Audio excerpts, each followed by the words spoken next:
Hello, assalamu alaikum, people.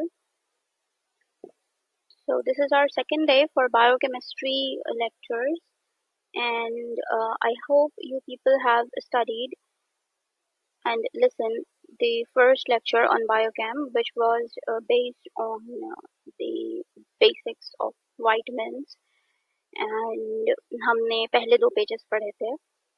So we will be continuing our lecture from the third page, that is vitamin B2, and let's hope कि हम इसको आज 1 hour 30 minutes में complete करने की कोशिश करें. ठीक है, not the complete nutrition, definitely जितना हम कर सकेंगे. ठीक है, so I'm taking it slow and I want your response in the comment section. You know, positive, negative, whatever it is, so that अगर मैं कहीं पर लैग कर रही हूँ तो मैं उस चीज़ को इम्प्रूव कर सकूँ, और अगर जो चीज़ ठीक है तो फिर वो बस वैसे ही चलेगी. ठीक है, okay. So let's begin with B2. बिस्मिल्लाहिर्रहमानिर्रहीम. कल हमने B1 पढ़ा था और विटामिन ए पढ़ा था. ठीक है, मैंने आपको ये फर्स्ट पेज और ये सेकंड पेज समझाया था, पूरा एक्सप्लेन किया था. मैं चाहूँगी कि आप अपनी बुक में एक पॉइंट लिख लें जो कल मैं जब गो थ्रू कर रही थी अपने PDF से बाद में, तो एक पॉइंट है जो I want you to write in your books, जो कि MCQ के तौर पे पूछा जाता है. वो ये है कि eating polish rice causes B1 deficiency. तो आप इस पॉइंट को अपने पास लिख लें. पॉलिश राइस कहते हैं वाइट राइस को जिसके ऊपर छिलका नहीं होता. ठीक है, हमारे पास ब्राउन राइस होते हैं, it is the same rice but उसके ऊपर उसका छिलका प्रेजेंट होता है, तो वो इस वजह से वो ब्राउन होते हैं. ठीक है, जो पॉलिश्ड राइस होते हैं उसमें वो छिलका हटा देते हैं तो वो अंदर से चावल वाइट होता है, तो वो वाइट राइस उसको हम कहते हैं. ठीक है, तो जब हम पॉलिश राइस खाते हैं तो वो B1 की डेफिशिएंसी कॉज करवाता है.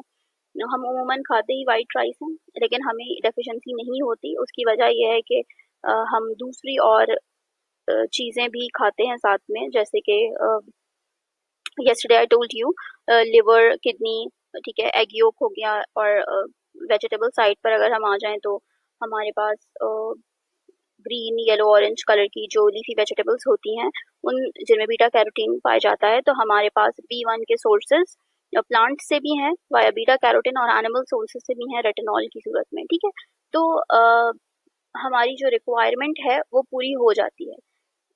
बाकी लेकिन फिर भी ये कि आपके पास ये पॉइंट होना चाहिए for the purpose of MCQ. ठीक है, सही. अब हम आज का लेक्चर स्टार्ट करेंगे विटामिन B2 से. B2 जो है वो फर्स्ट एड में बहुत ही छोटा सा दिया हुआ है. ठीक है, कोई बड़ा नहीं है, लेकिन इसके अंदर इस छोटे से पैराग्राफ के अंदर भी देखेंगे बहुत सारे इंपॉर्टेंट पॉइंट्स हैं. ठीक है, तो हम अपना लेक्चर आज विटामिन B2 से स्टार्ट करेंगे. इसको मैं जूम कर लेती हूँ. ठीक है, विटामिन B2 का दूसरा नाम है राइबोफ्लेविन. राइबोफ्लेविन. ठीक है, अब आपने ये नाम तो याद रखने हैं खुद से, इसको आप याद कर लें. कल मैंने विटामिन ए पढ़ाया था, थायमीन. ठीक है, और B1 पढ़ाया था. ठीक है, सॉरी, विटामिन ए पढ़ाया था आपको, रेटिनॉल, रेटिनॉल या रेटिनोइक एसिड. B1 पढ़ाया था, थायमीन. तो अब हम B2 पढ़ेंगे जिसका नाम है राइबोफ्लेविन. वर्ड फ्लेविन जो है वो आपको बहुत सारी चीजें याद करने में हेल्प करेगा, जैसे कि यहाँ पर फंक्शंस में एक लाइन लिखी हुई है कि कंपोनेंट ऑफ फ्लेविन्स FAD एंड FMN. B2 जो है वो फ्लेविन्स, हमारे पास FAD और FMN जो है वो फ्लेविन्स हैं. इसको FAD की फुल फॉर्म होती है फ्लेविन एडेनिन डाई न्यूक्लियोटाइड, और FMN की फुल फॉर्म होती है फ्लेविन मोनो न्यूक्लियोटाइड. ठीक है, तो ये विटामिन B2 जो है वो इन फ्लेविन्स का कंपोनेंट है. ठीक है, इसका एक पार्ट है, इसका हिस्सा है, और ये को फैक्टर के तौर पे यूज होता है रिडॉक्स रिएक्शन में. रिडॉक्स रिएक्शन, रिडॉक्स का मतलब होता है रिडक्शन ऑक्सीडेशन, रेड ऑक्स. ठीक है, इट इज RED अलग है और OX अलग है, इसको हम कंबाइनली कहते हैं redox reaction. You are good in chemistry, आपने पढ़ा होगा ये अपने इंटरमीडिएट लेवल पर. तो रिडक्शन और ऑक्सीडेशन, हमारे पास दो तरह के रिएक्शंस हैं. ठीक है, इसमें प्रोटॉन गेन होता है और प्रोटॉन लॉस होता है, या फिर हम ऑक्सीजन के रिस्पेक्ट से बात करते हैं, ऑक्सीजन गेन हो रहा है, ऑक्सीजन लॉस हो रहा है. तो इन रिएक्शंस में जब भी प्रोटॉन गेन या लॉस होता है तो साथ में एनर्जी भी गेन या लॉस होती है. ठीक है, तो ये एफएडी एफएमएन हम एनर्जी के रिस्पेक्ट से यहाँ पर पढ़ रहे हैं। अच्छा, अब आपने अपने अर्ली जब आप as a medical student university में बायोकेमिस्ट्री सब्जेक्ट पढ़ रहे होंगे तो वहां पर आपके पास एक चैप्टर था न्यूक्लिक एसिड्स के नाम से लिपिनकॉट के अंदर, जिसमें हमने नाइट्रोजनस बेसिस पढ़े थे। यू ऑल नो कि डीएनए 4 नाइट्रोजनस बेसिस यूज करता है और आरएनए 4 नाइट्रोजनस बेसिस यूज करता है, ठीक है। और दोनों में एक एक नाइट्रोजनस बेस अलग है, ठीक है। जो साइटोसिन और यूरेसिल हैं, ठीक है। आरएनए यूरेसिल यूज करेगा और डीएनए साइटोसिन यूज करेगा। बाकी के एडेनिन ग्वानिन और थाइमिन ये तीनों में सेम रहते हैं, दोनों में सेम रहते हैं, ठीक है। तो कहने का मकसद ये है कि हम यहाँ पर जिस एनर्जी की बात करेंगे वो एटीपी की फॉर्म में होगी। एटीपी जो है वो उसकी फुल फॉर्म होती है एडिनोसिन ट्राइफॉस्फेट, ठीक है। एडिनोसिन हमारे पास एक नाइट्रोजनस बेस है। एटीपी की जगह हम जीटीपी, टीटीपी, सीटीपी कुछ भी बोल सकते हैं, ठीक है। कोई भी नाइट्रोजनस बेस इसमें लगा सकते हैं। बीइंग अ ह्यूमन हमारी बॉडी में डीएनए प्रेजेंट है, राइट। बट हमारे जो मेनली हमारे जो कार्बोहाइड्रेट मेटाबॉलिज्म है बॉडी के अंदर, वो उस उन रिएक्शंस में हमारे पास ATP as an energy produce होता है। तो इसलिए हम अपने इन तमाम मेटाबॉलिज्म्स में सबसे ज्यादा एटीपी का जिक्र करते हैं। अच्छा, अब अब पॉइंट, ये पूरी डिस्कशन का पॉइंट ये है कि जो स्टेटमेंट लिखा हुआ है component of flavins FAD and FMN, एक एफएडी 2 एटीपी यील्ड करता है, ठीक है।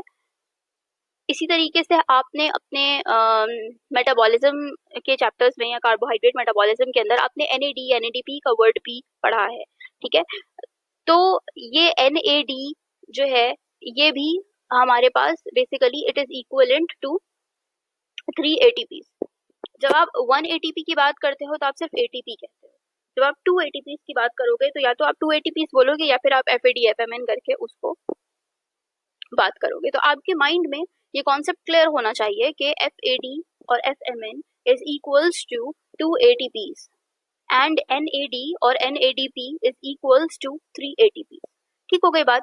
अब यहाँ पर इन्होंने यूएसएमएलई फर्स्ट एड बुक के अंदर इन्होंने यहाँ पर आपको याद करने का एक तरीका बताया है कि FAD and FMN are derived from riboflavin.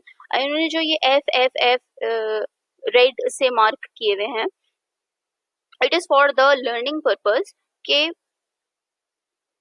Riboflavin के अंदर एफ आता है और ये कंपोनेंट है फ्लेविन्स का जो कि एफएडी और एफएमएन है। तो आपके लिए आसानी हो जाएगी एफ एफ एफ से याद रखना कि एफएडी एफएमएन जो है वो राइबोफ्लेविन इसका कंपोनेंट है, ठीक है। और B2 विटामिन B2, तो नंबर 2 रिप्रेजेंट करता है 2 एटीपी को, ठीक है। नंबर 2 रिप्रेजेंट करता है 2 एटीपी को। तो आपके लिए ये भी आसानी हो जाएगी कि एफएडी जो है वो इज इक्वल्स टू 2 एटीपी।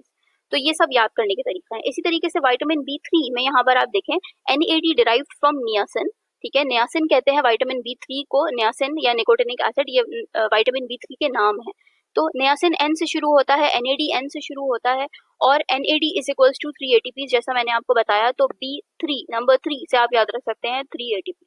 तो ये भी एक याद करने का तरीका है ताकि एग्जामिनेशन हॉल के अंदर ये सारी चीजें मिक्स अप ना हो।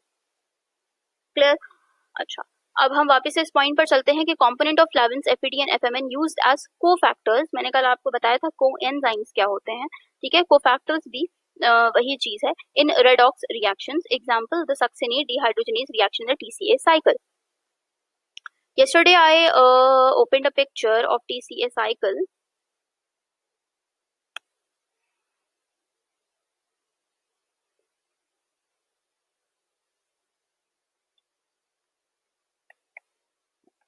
Let me open a picture of TCA cycle for you.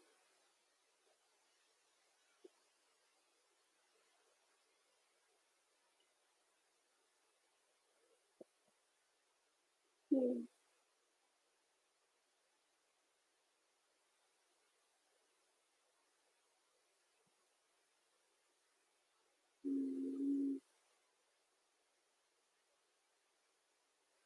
ये पिक्चर देखिए।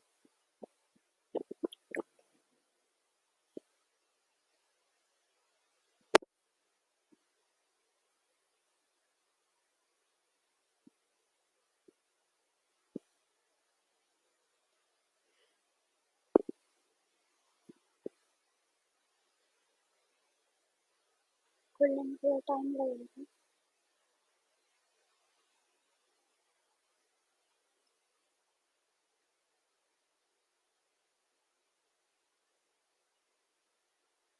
ओके, ये आपके पास citric acid cycle TCA cycle की पिक्चर आ गई है सामने, ठीक है। अब यहाँ पर आप एंजाइम का नाम देख रहे हैं, सक्सिनेट डिहाइड्रोजनेज। ये एंजाइम क्या कर रहा है, डिहाइड्रोजनेज का सबसे पहली बात तो एक ये समझ लें कि किसी भी एंजाइम के आखिर में ASE एज आएगा, ठीक है। आप जितने भी एंजाइम्स के नाम पढ़ेंगे उनके आखिर में ASE एज आएगा, ठीक है। उससे आप पकड़ सकते हैं कि ये एक एंजाइम है, हम एंजाइम की बात कर रहे हैं। फॉर एग्जाम्पल अगर मैं सक्सिनेट की बात करूंगी तो सक्सिनेट के आखिर में ASE नहीं आ रहा, या तो ये सबस्ट्रेट है या ये प्रोडक्ट है। लेकिन अगर मैं सक्सिनेट डिहाइड्रोजनेज बोलूंगी तो एज वर्ड की वजह से हम उसको पकड़ सकते हैं कि ये एंजाइम है। ये हो गई पहली बात। दूसरी बात ये कि अब डिहाइड्रोजनेज वर्ड बताता है कि आपके पास से एक हाइड्रोजन रिमूव हो रहा है। D means you are removing it, you are taking it away, ठीक है। तो जब सक्सिनेट फ्यूमरेट में कन्वर्ट होता है, ठीक है, जब सक्सिनेट फ्यूमरेट के अंदर कन्वर्ट होता है, ये साइकिल यूं चल रही है, ठीक है। इसमें से कुछ स्टेप्स रिवर्सिबल भी होते हैं, लेकिन इन्होंने सब में डबल एरो शो किया हुआ है, जो कि गलत है। सारे स्टेप्स रिवर्सिबल नहीं, सारे स्टेप्स रिवर्सिबल नहीं है, कुछ इरिवर्सिबल भी है।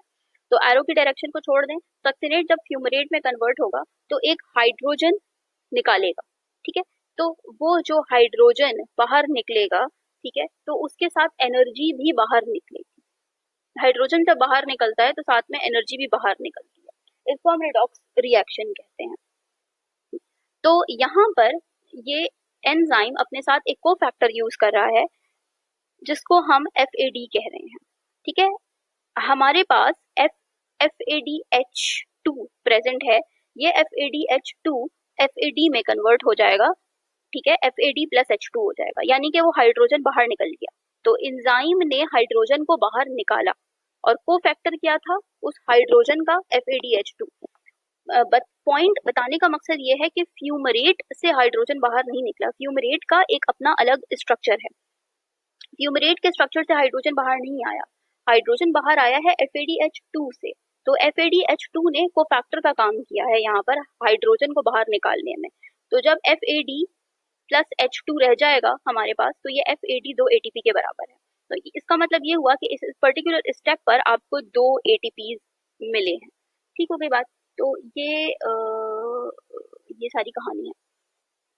तो इन्होंने एग्जाम्पल जो दी हुई है, the succinate dehydrogenase reaction in TCA cycle, वो मैंने आपको समझा दिया कि सक्सिनेट डिहाइड्रोजनेज जो है वो TCA साइकिल में किस तरीके से आपको ये कंपाउंड FAD देता है, या हमारे पास जो ये फ्लेविन्स हैं FAD, ये किस तरीके से हमारे पास यूज होते हैं, ठीक है। तो अब आप अपने माइंड में इस बात को बिठा लो कि आपने कभी नहीं सुना होगा कि विटामिन B2 जो है वो कार्बोहाइड्रेट के मेटाबॉलिज्म में, ओ माय गॉड, वर्क कर रहा है, राइट। वी हमने तो हमेशा विटामिन्स को बॉडी के फलानी फलानी चीजों के लिए एसेंशियल होते हैं, उनके लिए पढ़ा है, लेकिन प्रॉपरली मेटाबॉलिज्म, कैटाबॉलिज्म, एनाबॉलिज्म में हम उसको पढ़ रहे हैं। ये एक बहुत इंटरेस्टिंग सी बात है। तो विटामिन B1 में जब मैंने आपको कल कहा था कि आप अपने पास इस सेंटेंस को अपने पास लिख लीजिए कि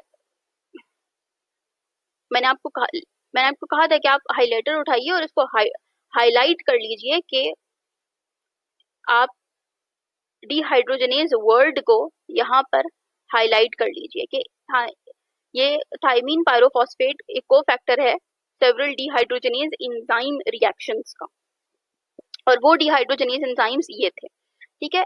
इसी तरीके से इन अ सिमिलर वे हमारे पास जो राइबोफ्लेविन है, ये हमारे पास कोफैक्टर है सर्टेन रीडॉक्स रिएक्शंस का। अब जरूरी नहीं है कि वो एंजाइम्स के नाम डिहाइड्रोजनेज से ही शुरू हों, ये कंपलसरी बात नहीं है। वो एंजाइम के नाम कुछ और भी हो सकते हैं, ठीक है, वो किसी और उस पर भी एंड हो सकते हैं, लेकिन काम की बात ये है कि B2 रिडॉक्स रिएक्शंस में काम करता है, B2 रिडॉक्स रिएक्शंस में काम करता है। तो इस वर्ड को अपने पास हाईलाइट कर लीजिए आप बुक के अंदर। ठीक हो गई बात। और ये मैंने आपको एक एग्जांपल दी है इसकी, जो आपके पास बुक में मेंशन थी उसी को एक्सप्लेन कर दिया। आप देखो कि टीसीए साइकिल के अंदर, पूरे टीसीए साइकिल के अंदर सिर्फ एक ही जगह एफएडी है, ठीक है, हमारे पास एनएडी एनएडी एनएडी 3 जगह पर है, लेकिन एफएडी हमारे पास एक ही जगह पर है। आप देखो यहाँ पर एटीपी अलग से भी निकल रहा है, ठीक है, ये वाला जो स्टेप है सक्सिनेट थायोकाइनेज वाला, इसमें अलग से एटीपी निकल रहा है। अब मैं आपको एक अभी हम आगे क्योंकि मेटाबॉलिज्म में टीसीए साइकिल पढ़ेंगे, तो यहाँ पर मैं आपको एक बहुत ही लॉजिकल सा कॉन्सेप्ट है, इसको मैं आपको यहाँ पर समझा दूं।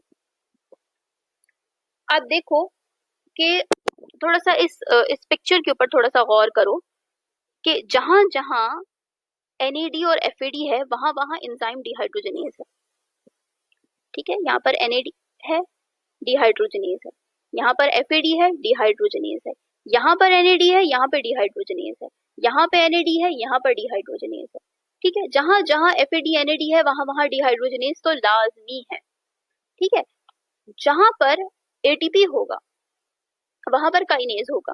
अब उस काइनेज के साथ कुछ भी लगा हो सकता है, सिर्फ काइनेज भी हो सकता है और उसके साथ कुछ और भी लगा हो सकता है, लेकिन वर्ड काइनेज होगा वहां पर जहां पर एटीपी मौजूद है, क्योंकि काइनेज जो है वो हमारे पास, काइनेजेस हमारे पास या तो फॉस्फोरिलेशन करवाएंगे या डीफॉस्फोरिलेशन कराएंगे। फॉस्फोराइलेशन का मतलब है एक फॉस्फेट ऐड करवाएंगे, या फिर डीफॉस्फोरिलेशन एक फॉस्फेट रिमूव करवाएंगे। तो अब क्या है कि आप देख सकते हो इस पिक्चर के अंदर कि हमारे पास एक फॉस्फेट या तो ऐड हो रहा है या रिमूव हो रहा है, ठीक है, अगर तो एडीपी एटीपी में कन्वर्ट हो रहा है तो एडीपी एडेनोसिन डाई फॉस्फेट यानी कि 2 फॉस्फेट्स में एक सिंगल फॉस्फेट ऐड हो रहा है, तो ये एटीपी ट्राई एटीपी बन जाएगा, यानी कि adenosine triphosphate, adenosine with 3 phosphates. तो adenosine with 2 phosphates will be converted to adenosine with 3 phosphates. लेकिन अगर ये एटीपी अपना एक इस प्रोसेस को जिसमें एडीपी एटीपी में कन्वर्ट होता है, इसे हम क्या कहेंगे, फॉस्फोराइलेशन, यानी कि हमने एक फॉस्फेट ऐड कराया, ठीक है, जब हम इस एटीपी में से एक फॉस्फेट निकालेंगे, बाहर निकाल देंगे, यानी कि हम 3 फॉस्फेट को 2 फॉस्फेट में कन्वर्ट कर देंगे, तो इस प्रोसेस को हम क्या कहेंगे, डीफॉस्फोराइलेशन, यानी कि हमने एक फॉस्फेट को बाहर निकाल दिया। तो दोनों सूरतों में, चाहे वो फॉस्फोरिलेशन हो चाहे वो डीफॉस्फोरिलेशन हो, एंजाइम का नाम है काइनेज। समझ गए बात? ओके। एफएडी और एनएडी जहां पर इस्तेमाल होगा वहां पर आपका एंजाइम होगा डीहाइड्रोजनेज, और वर्ड डीहाइड्रोजनेज क्लियरली बता रहा है कि हाइड्रोजन बाहर निकल रहा है, ऐड नहीं हो रहा है, बाहर निकल रहा है, ठीक है। तो हम क्या कर रहे हैं, FADH2 को कन्वर्ट कर रहे हैं FAD में, NADH2 को कन्वर्ट कर रहे हैं NAD में, ठीक है, हम ये कर रहे हैं। तो ये बात क्लियर हो गई है, तो हम आगे चलते हैं।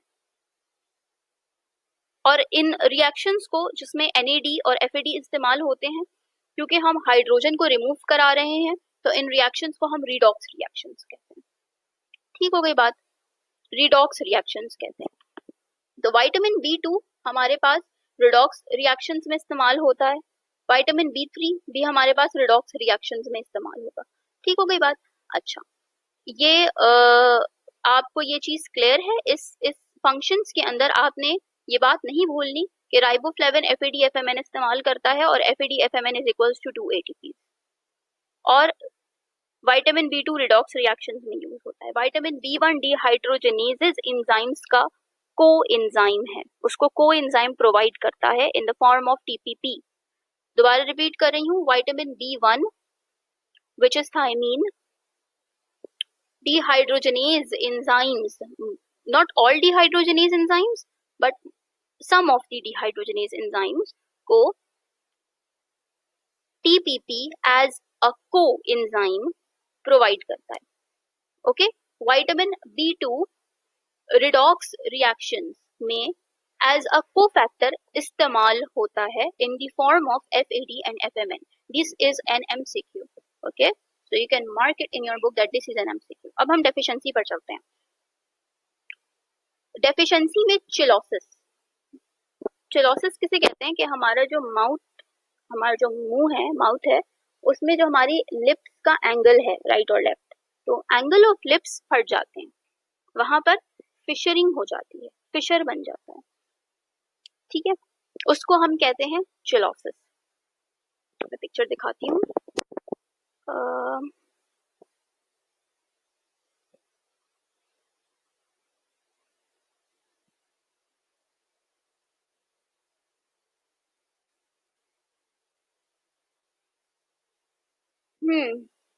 ये देखें,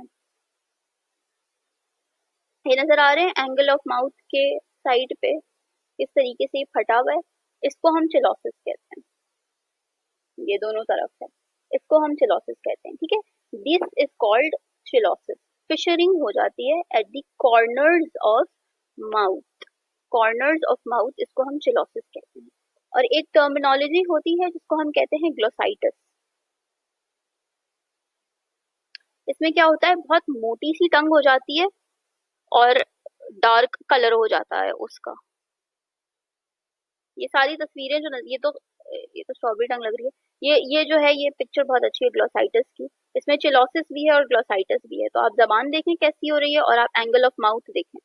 ये विटामिन B2 की डेफिशिएंसी की वजह से हो रही है। आपके पास कोई पेशेंट हॉस्पिटल में किसी भी वजह से एडमिट होता है और आप उसका जनरल फिजिकल एग्जामिनेशन कर रहे होते हैं, जिसमें आप उसका मुंह भी देखते हैं, मतलब उसके पास जाकर उसको ही नहीं बोलते मुंह खोलें जबान निकालें, आप बात करते करते आप बस नोट कर लेते हैं, आपने ये चीजें पढ़ी होंगी, आपके माइंड में होंगी, तो आप बात करते करते नोट करोगे, तो वहां पर क्या होगा कि आप जैसे ही देखोगे ना, आपको फौरन से क्या कहते हैं, आपको होगा कि यार देखो, इसको चिलोसिस हुई हुई है, इसकी चिलोसिस आपको नजर आया, आपने उसको बोला कि अपनी थोड़ी जबान निकालें, उसने बाहर जबान निकाली तो आपको ग्लोसाइटिस मिला, आपके माइंड के अंदर फौरन क्लिक करना चाहिए कि okay, this patient is having vitamin B2 deficiency.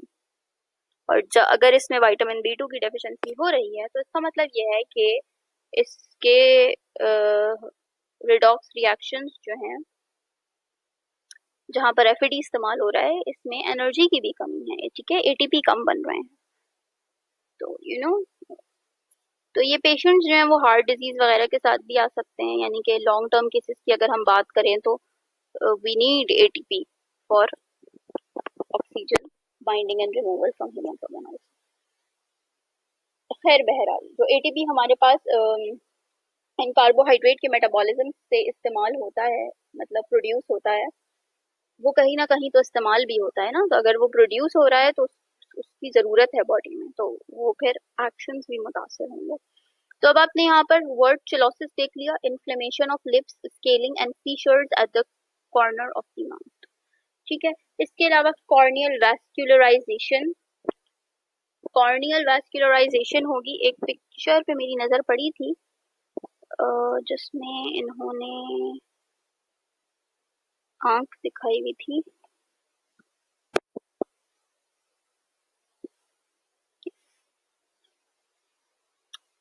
अरे यार, एक तो ये पिक्चर है, इसके अंदर इन्होंने दिखाया हुआ है आपको, ठीक है, ये कॉर्नियल वैस्कुलराइजेशन, जो आपका कॉर्निया है,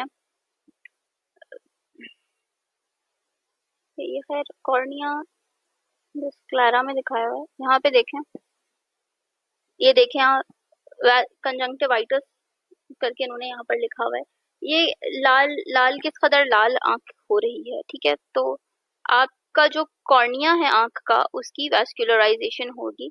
अगर किसी शख्स को, ये पिक्चर अच्छी है, अच्छा, ये टिपिकल कॉर्निया दिखाया है इन्होंने, ठीक है, जो व्हाइट पोर्शन होता है ना आंख का, जो आंख का बिल्कुल व्हाइट पोर्शन होता है, वो तो उसको तो हम स्क्लेरा कहते हैं, ये व्हाइट वाला पोर्शन स्क्लेरा कहलाता है, ये ब्लैक वाला पोर्शन प्यूपल है, ठीक है, ये प्यूपल है, और ये जो पूरा इसके ऊपर, ये प्यूपल तो लेंस है ना, ये अंदर है, दिस इज इनसाइड, इसके ऊपर की जो पूरी कवरिंग है, ट्रांसपेरेंट कवरिंग होती है ये ऊपर, इसको हम कहते हैं कॉर्निया।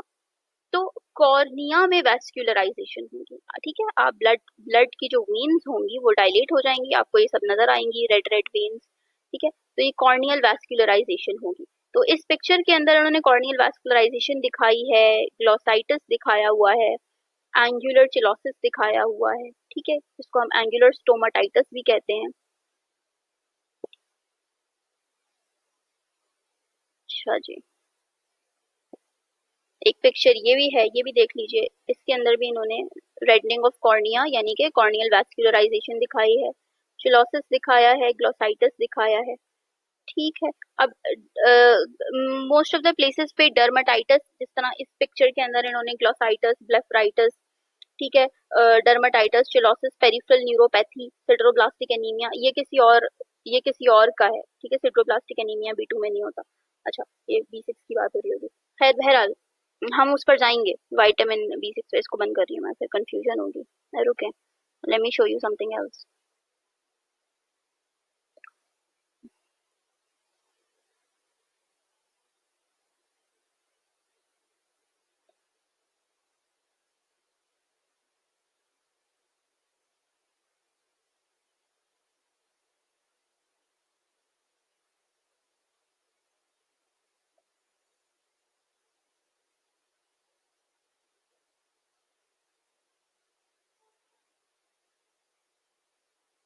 देखो, अब हर जगह इन्होंने डर्मेटाइटिस और ये सब चीजें नहीं मेंशन की, सही है।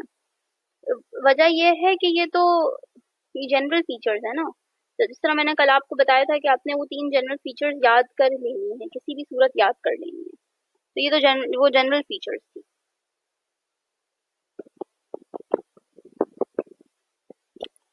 खैर बहरहाल, अब आपने विटामिन B2 से रिलेटेड आपने ये 2 वर्ड्स याद करने हैं। इसके अलावा आप अपने पास बुक में लिखिए। If you're following me, if you're listening me over here right now, write it down in your book. Cheilosis लिखा हुआ है, ठीक है। कॉर्नियल वैस्कुलराइजेशन लिखा हुआ है। कॉर्नियल वैस्कुलराइजेशन के पास ब्रैकेट में लिख दें reddening of cornea, reddening of cornea, ताकि आपको इसका मतलब भी याद रहे लॉन्ग टर्म्स में, ठीक है। Reddening of cornea, cheilosis, cheilosis का मीनिंग लिखा हुआ है ब्रैकेट के अंदर, fissures at the corners of mouth, ठीक है।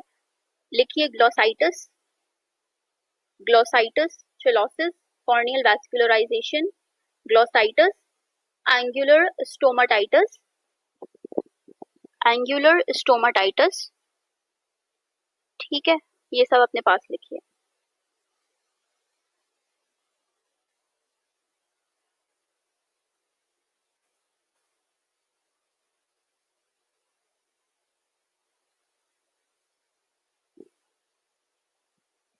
एंगुलर चिलाइटिस या angular stomatitis is the same thing, ठीक है। तो आप स्लैश डालकर इसको लिख सकते हैं कि शिलोसिस का दूसरा नाम एंगुलर स्टोमाटाइटिस भी है, ठीक हो गई बात। तो अपने पास ये 4 फीचर्स लिख लीजिए और इन 4 फीचर्स को जहन नशीन कर लीजिए कि विटामिन B2 की डेफिशिएंसी से हमारे पास 4 फीचर्स मिलेंगे इंडिविजुअल में। Cheilosis, corneal vascularisation, glossitis, angular stomatitis या चिलोसिस करके आप याद कर लें, ठीक है। तो 3 हो जाएंगे ये। और डर्मेटाइटिस, ठीक है। ये कल मैंने आपको कहा था कि कुछ भी करके आपने ये 3 लफ्ज याद करने हैं।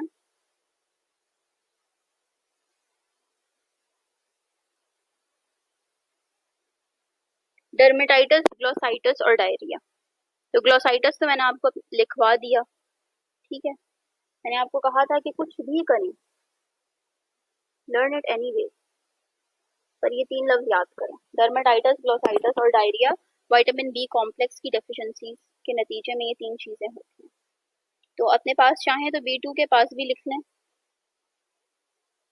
ताकि जब रिवीजन करें तो भूलें नहीं, ठीक हो गई बात। यहाँ पर आपके पास विटामिन B2 खत्म होता है। अब मैं आपको बुक दिखा देती हूँ कि बुक के अंदर क्या चीज गिवन है। ये आपके पास तो है, ये आपके पास विटामिन B2 बुक के अंदर बस इतना ही है। देखें फिर नीचे से बायोटिन स्टार्ट हो गया है ना, B7 स्टार्ट हो गया। तो अब राइबोफ्लेविन के बारे में इन्होंने यही चीज लिखी है, और क्योंकि ये टिपिकली बायोकेमिस्ट्री की बुक है, तो यहाँ पर इन्होंने ज्यादा और किसी चीज का जिक्र नहीं किया। इन्होंने ज्यादातर जिस बात का जिक्र किया है वो FMNFAD है, ठीक है। The two biologically active forms of B2 are flavin mononucleotide and flavin adenine dinucleotide, formed by the transfer of an adenosine monophosphate moiety from ATP to FMN. ठीक है, एडेनोसिन मोनोफॉस्फेट से की मोइटी का होता है एटीपी, ठीक है, मतलब उसी खानदान का है, ठीक है, उससे ट्रांसफर होता है। FMN and FAD are each capable of reversibly accepting 2 hydrogen atoms, ठीक है, वही बात जो मैंने आपको बताई थी, forming FMnH2 and FADH2. FMN and FAD are bound tightly, sometimes covalently, to flavoenzymes, for example, NADH dehydrogenase and succinate dehydrogenase, that catalyze the oxidation or reduction of a substrate. आपको मैंने एग्जाम्पल दिखा दी थी, ठीक है, TCA cycle के अंदर मैंने आपको एग्जाम्पल दिखाई है सक्सिनेट डिहाइड्रोजनेज जो FAD इस्तेमाल करता है, ठीक है। Riboflavin deficiency is not associated with a major human disease, ठीक है, इतनी कोई बड़ी मेजर ह्यूमन डिजीज के साथ एसोसिएटेड नहीं है, although it frequently accompanies other vitamin deficiencies. Deficiency symptoms include dermatitis, chillosis, fissuring at the corners of the mouth, and glossitis, the tongue appearing smooth and dark. बस इतना ही है ये book के अंदर, तो मैंने ये बुक लिपिनकॉर्ड से भी पढ़ दिया है, सो नथिंग्स लेफ्ट बिहाइंड, ठीक है। Let's move to vitamin B3। अगर कोई कंफ्यूजन बाकी रह जाए तो do ask me. Vitamin B3 पर चलते हैं। विटामिन B3 का दूसरा नाम है नियासिन या फिर निकोटिनिक एसिड। अच्छा जी, ये तो आपको मैंने याद करा दिया कि NAD जो है वो नियासिन से डिराइव होता है, ठीक है, और 3 ATP इसके बराबर होता है NAD, ठीक है। आपको TCA साइकिल की बहुत सारी तस्वीरें दिखाई हैं, TCA साइकिल की बहुत सारी एग्जांपल्स हैं यहाँ पर आपके सामने। मेलिडिहाइड्रोजनेज NAD यूज कर रहा है, ठीक है। इसके अलावा ये अल्फा कीटो ग्लूटरेट डिहाइड्रोजनेज है, ये भी NAD यूज कर रहा है, लेकिन ये यहाँ पर ये वाला जो स्टेप होता है अल्फा कीटो ग्लूटरेट डिहाइड्रोजनेज वाला, ये TPP भी यूज करता है, आपने कल पढ़ा था, ठीक है, ये कोएंजाइम इस्तेमाल करता है। इसके अलावा आइसोसिट्रेट डिहाइड्रोजनेज, ये भी NAD इस्तेमाल कर रहा है। तो बेसिकली B3 भी जो आपके पास है वो रिडॉक्स रिएक्शंस में यूज होता है। इसके फंक्शंस पढ़ते हैं। कंस्टिट्यूएंट है NAD का, ठीक है, जैसे कि लिखा है कि NAD डिराइव होता है नियासिन से, तो constituent of NAD NADP used in redox reactions, ठीक है, NAD और NADP का कॉन्स्टिट्यूएंट है, रिडॉक्स रिएक्शंस में इस्तेमाल होता है। तो अपने पास बुक में हाईलाइट कर लीजिए रिडॉक्स रिएक्शन वर्ड को, highlight the word redox reactions, ठीक है। Derived from tryptophan, okay, now this is interesting, ठीक है, ये आप हाईलाइट कीजिए इसको कि विटामिन B3 ट्रिप्टोफान से डिराइव होता है। ट्रिप्टोफान एक अमाइनो एसिड है,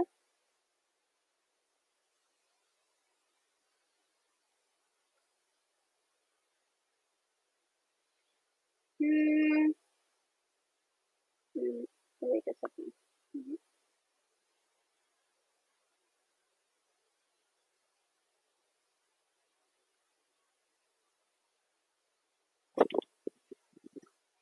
अच्छा, तो मैं बुक के अंदर एक्चुअली ये नियासिन वापस लेकर आ रही थी, ओके।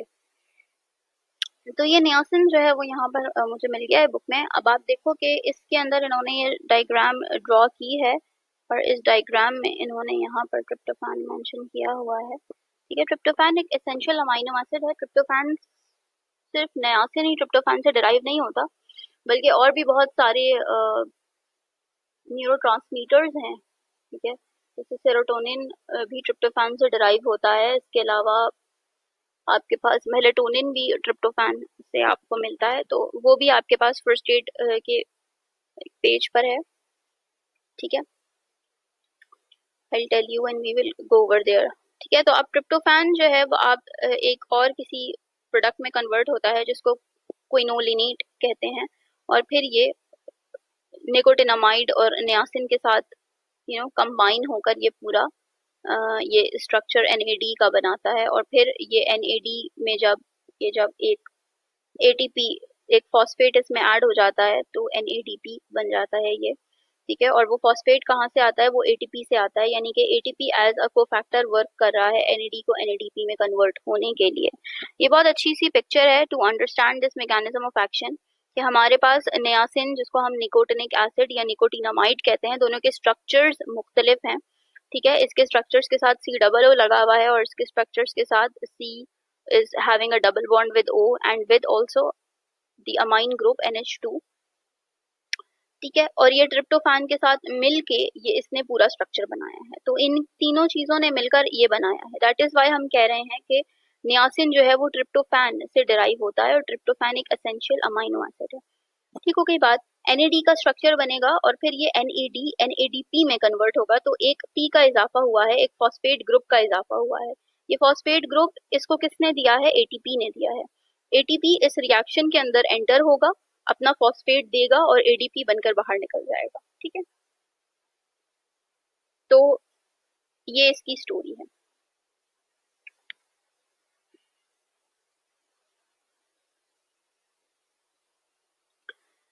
तो यहाँ पर वही चीज लिखी हुई है कि it is a constituent of NAD NADP, अभी आपने देख लिया। ठीक है, डिराइव फ्रॉम ट्रिप्टोफैन से डिराइव हुआ है। Synthesis requires vitamin B2 and B6। इसकी सिंथेसिस के लिए विटामिन B2 और विटामिन B6 की जरूरत होती है। ठीक हो गई बात। अ, यानी कि अगर विटामिन B2 नहीं है या विटामिन B6 नहीं है तो मसला हो जाएगा। वजह यह है कि अभी आप B2 पढ़ चुके हैं। B2 के अंदर आपने देखा कि B2 जो है वो हमारे पास एक रिडॉक्स रिएक्शन के लिए बहुत इम्पोर्टेंट कॉन्स्टिट्यूएंट है।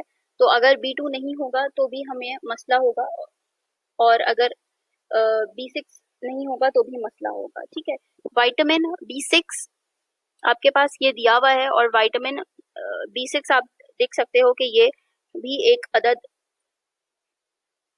कोफैक्टर जो है उसमें कन्वर्ट होता है। ठीक है, और बहुत सारे आपके पास क्या कहते हैं, न्यूरोट्रांसमीटर्स हैं, कंपाउंड्स हैं। ठीक है, और आपके पास हॉर्मोन्स हैं।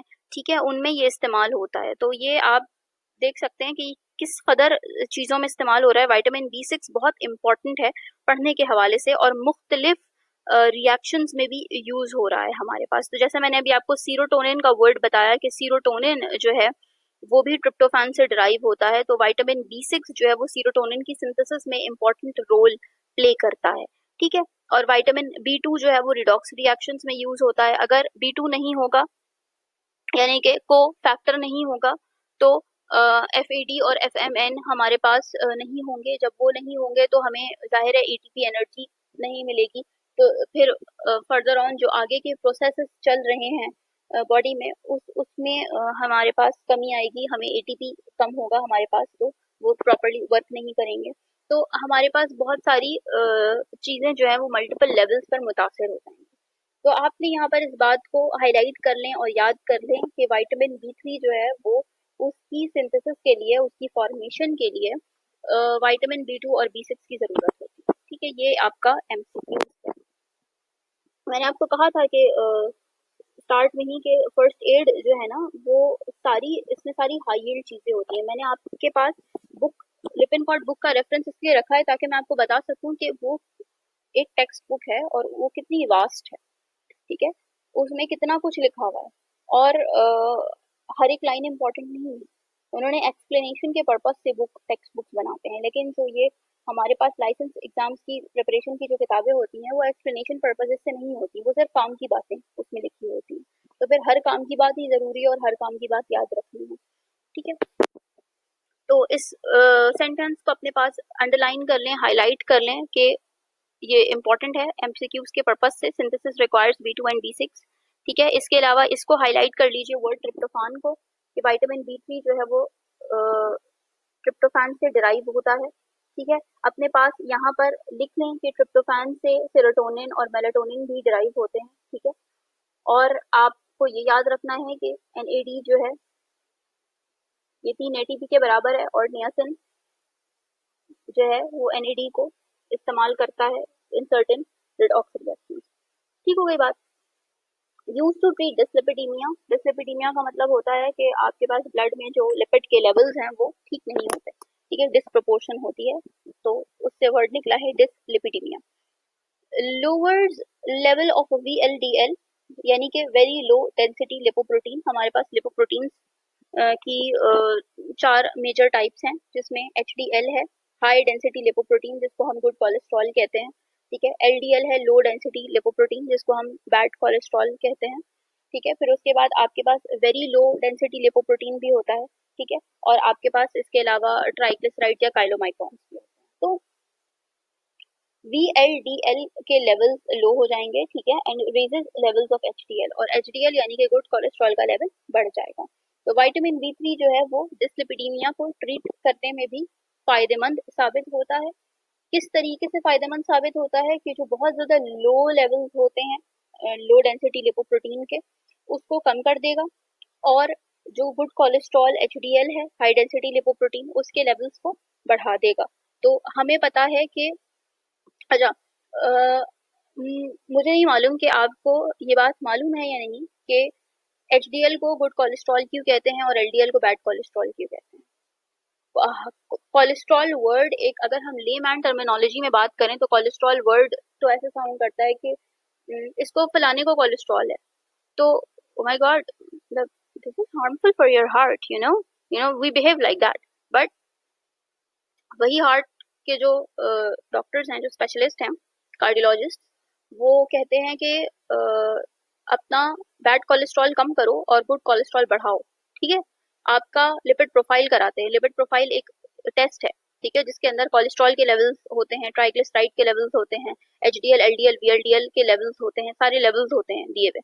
तो वो डॉक्टर क्या देखता है कि ओ माय गॉड, ठीक है, ये आपके पास अगर किसी की रिपोर्ट जो है वो बहुत अच्छी है तो वो देखकर बोलेगा कि हाँ ठीक है, आपका VLDL कम है, ठीक है, नॉर्मल से कम है, और ये भी आपका कम है, LDL भी कम है, कोलेस्ट्रॉल आपका ठीक आया है, ठीक है, विद इन रेंज है, ओके गुड।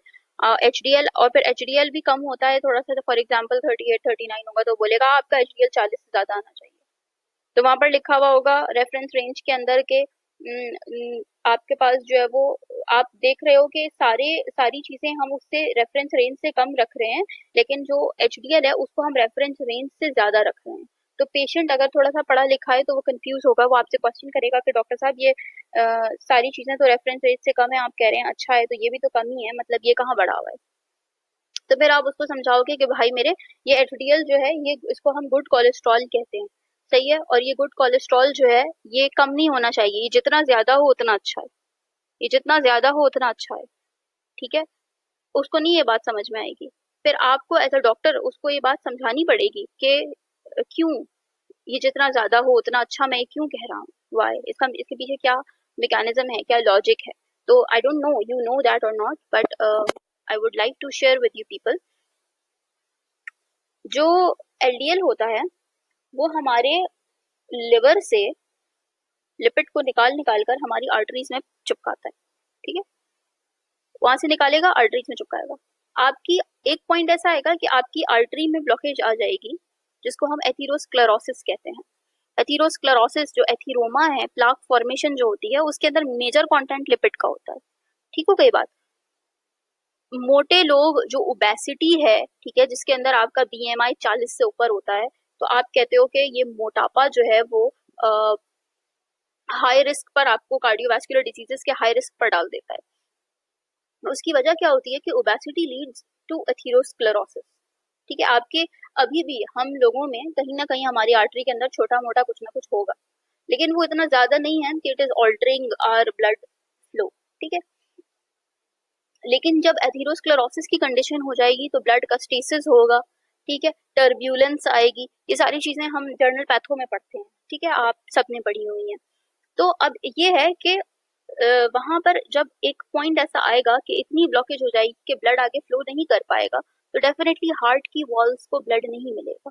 जब हार्ट की वॉल्स को, मायोकार्डियम को ब्लड की सप्लाई नहीं मिलेगी, तो उसकी एक्टिविटी मुतासर होगी, उसकी कॉन्ट्रैक्शन और रिलैक्सेशन के अंदर जो है वो ताकत नहीं रहेगी। तो क्या होगा कि अल्टीमेटली आपके वेंट्रिकल्स जो है वो जो क्वांटिटी ऑफ ब्लड उसको इजेक्ट करना चाहिए हार्ट से to circulate into the whole body, वो नहीं हो पाएगा, राइट। आपके ऑर्गन्स को, आपके टिश्यूज को लेस ब्लड मिलेगा, और you all know blood carries oxygen, right, haemoglobin, haem carries oxygen. तो जब ऑक्सीजन की सप्लाई कम जाएगी तो ultimately shortness of breath, syncope, ठीक है, ये सारी फेंटनेस, ये सारी चीजें जो है वो फिर सामने आने लग जाएंगे, और अर्ली सिम्टम्स आपके पास कार्डियोवास्कुलर डिजीज के सामने आएंगे, and you will rush to the doctor. तो अब एक हार्ट पेशेंट है ऑलरेडी, उसको आपने स्टैटिन्स लिख कर दे दिए, जो कि आपके पास लिपिड लोअरिंग ड्रग्स होती हैं, स्टैटिन, ठीक है, फार्माकोलॉजी में आप पढ़ेंगे उसे। तो स्टैटिन जो है आपने उसको लिख कर दे दिए, फॉर एग्जांपल आपने अटोरवास्टैटिन लिख कर दे दी, सिम्वास्टेटिन लिख कर दे दी, ठीक है। तो अब हुआ क्या कि आपने उस दवा से तो उसके लिपिड के लेवल कम कंट्रोल कर दिए, लेकिन डाइट का क्या? आप उसको डाइट के अकॉर्डिंगली समझा रहे हो। तो आप उससे कहोगे कि सुनो मेरी बात, ऐसी चीजें खाओ जिसके अंदर हाई डेंसिटी लिपोप्रोटीन ज्यादा होता है।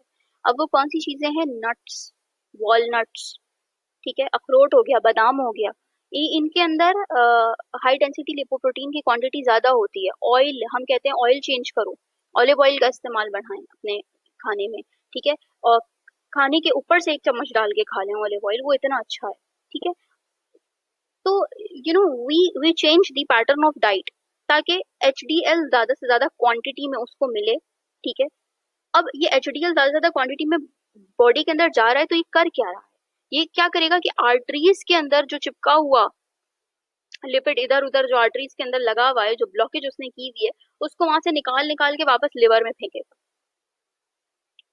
सो दिस इज गुड, राइट? आपकी आर्टरी के अंदर जो ब्लॉकेज हो रही है उसको कम करना है। तो एचडीएल एक लिपिड है, एक फॉर्म ऑफ कोलेस्ट्रॉल है, वो उसको निकाल के वापस लिवर में डिपॉजिट करेगा। और एलडीएल क्या करेगा? वो लिवर से निकाल कर आर्टरी में चिपकाएगा। तो LDL, that is why we called LDL is a bad cholesterol and HDL is a good cholesterol. Getting my point? तो हर वो कंडीशन जिसमें लिपिड्स की क्वांटिटी का डिस्प्रोपोर्शन हो जाता है उसको हम डिसलिपिडीमिया कहते हैं। समझ गए बात को? चाहे एचडीएल की रेंज ऊपर नीचे हो, चाहे एलडीएल की हो, कोलेस्ट्रॉल की हो, ट्राइग्लिसराइड की हो, वीएलडीएल की हो, किसी की भी हो, डिस्प्रोपोर्शन होगा ब्लड में, तो उस कंडीशन को डिसलिपिडीमिया कहेंगे। ईमिया मतलब ब्लड, लिपिड लिपिड से निकला, और डिस मीन्स डिस्प्रोपोर्शन।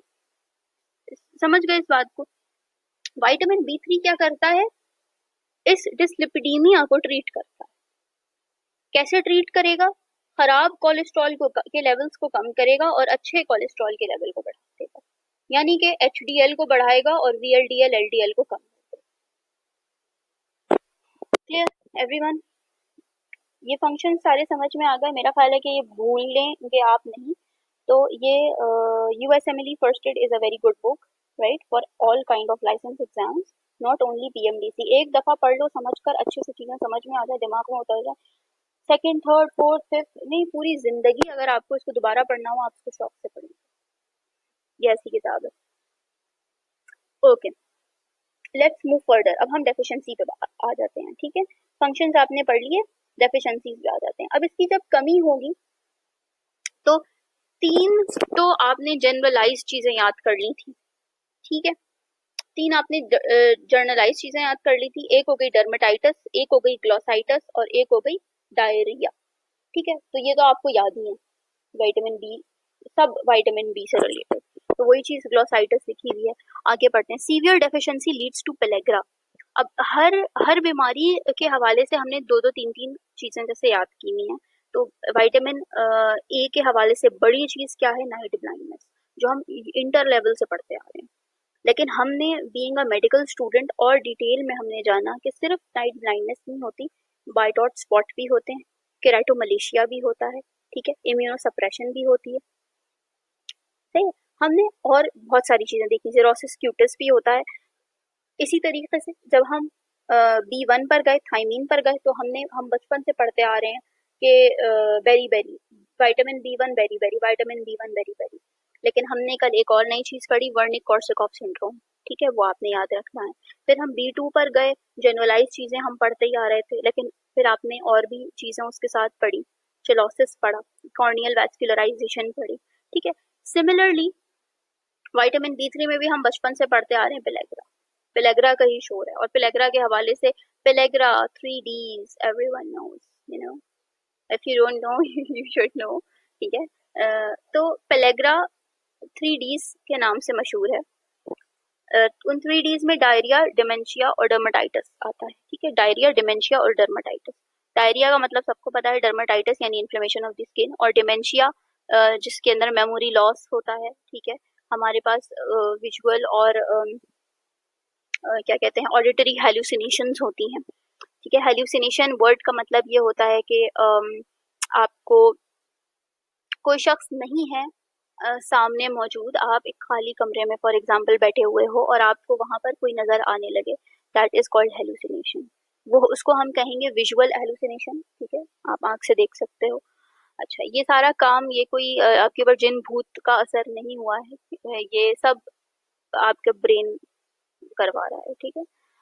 अच्छा, ऑडिटरी हैलुसिनेशन में क्या होता है कि आप बैठे हो, आपके अतराफ में कोई नहीं है, या अगर कोई हो भी आपसे बात नहीं कर रहा, लेकिन आपको आवाजें सुनाई देंगी, ठीक है।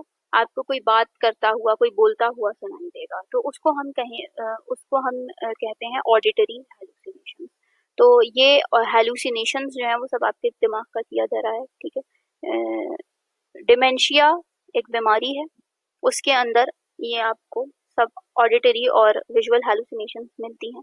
इसके अलावा आपको मेमोरी लॉस मिलता है, आपके ब्रेन का फ्रंटल लोब इन्वॉल्व होगा, ठीक है। मेमोरी लॉस, मेमोरी बॉडी और ये सब चीजें होंगी, हैलुसिनेशंस होंगे। ओके जी, तो पेलेग्रा से रिलेटेड ये 3Ds हैं अपने पास, इसको हाईलाइट कर लें, इसको अपने पास मार्क कर लें, पेलेग्रा से रिलेटेड 3Ds मार्क कर लीजिए, ठीक है। डायरिया, डिमेंशिया, डर्माटाइटिस, ये आपका एमसीक्यू, फेवरेट एमसीक्यू है। अब मेरा ख्याल है, जहां तक मुझे याद है, पिछले एग्जाम में भी आया था, उन्होंने एक चीज और दे दी थी इसके अंदर, मुझे याद नहीं आ रहा कि तीसरा डी, चौथा डी उन्होंने क्या दिया था, लेकिन डी ही दिया था। तो डायरिया, डिमेंशिया, डर्माटाइटिस और एक डी उन्होंने कुछ और दे दिया था। तो अगर आपकी जबान की टिप पर ये लफ्ज रटा होना चाहिए, pellagra, 3D, diarrhoea, dementia, dermatitis, जैसे ही पेलेग्रा आए आपके दिमाग में ये 3 डीज आ जाए फौरन, सिर्फ डी नहीं आए, पूरा डी है, पूरा वर्ड है, ठीक है। तो इसको रट लें।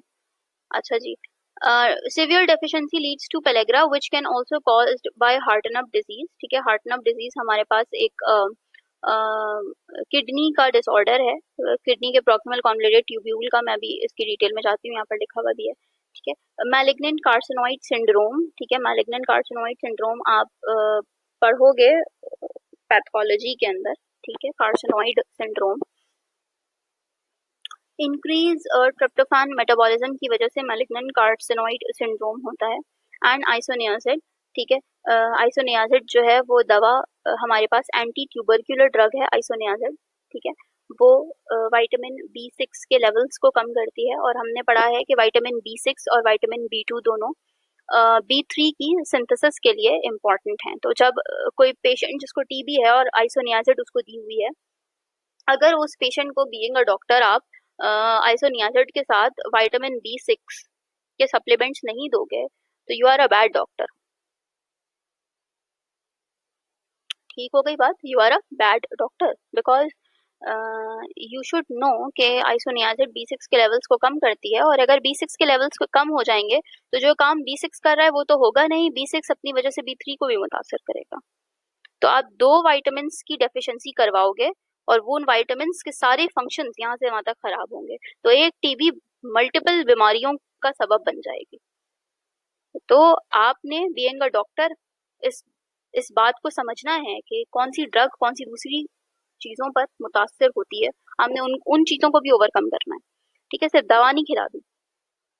तो आइसोनियाजिड B6 के लेवल्स को कम करती है, ठीक है। दोबारा से रीड करते हैं।